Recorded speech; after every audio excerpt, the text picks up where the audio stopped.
চৰকাৰ থাকে বুলি এনেকুৱা কৰিলে কেনেকৈ হ'ব? ইয়াত চবৰে অধিকাৰ আছে। কি কয় দাদা? আমি মিটিং দিব নোৱাৰিম নেকি? বিজেপি চৰকাৰ বুলি ৰাখি আমি মিটিং দিব নোৱাৰিম? মিটিং দিব নোৱাৰিম আমাৰো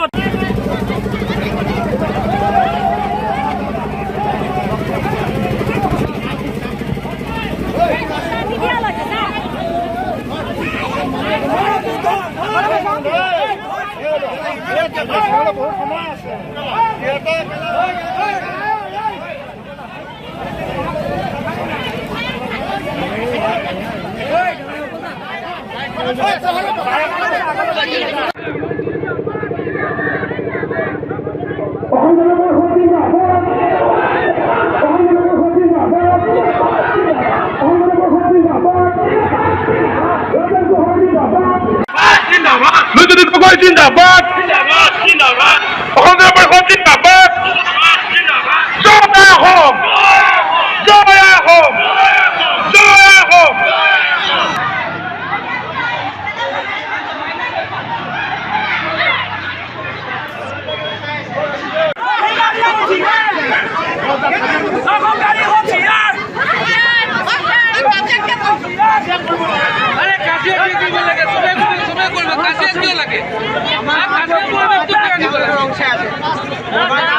আগত নাযাব।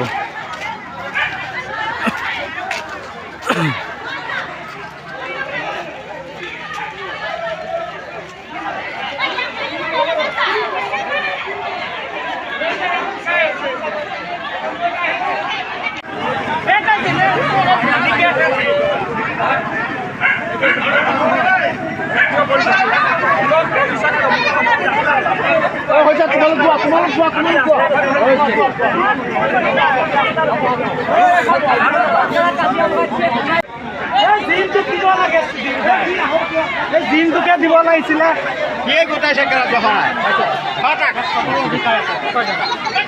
আমি মিটিং দিব নোৱাৰিম নেকি? বিজেপি চৰকাৰ আমি মিটিং দিব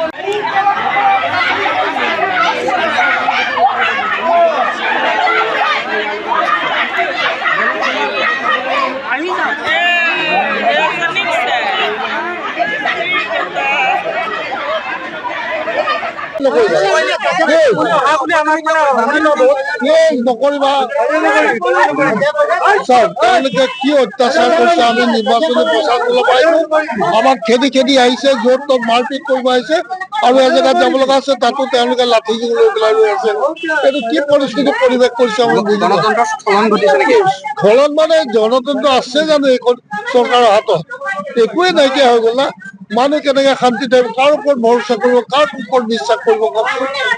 গতিকে ক'বলৈ মোৰ ভাষা নাই যে এনেকুৱা এটা হ'ল যে আমি আমাৰ অসমত আজি শান্তিৰে যাব নোৱাৰো, ক'তো এষাৰ কথা ক'ব নোৱাৰো।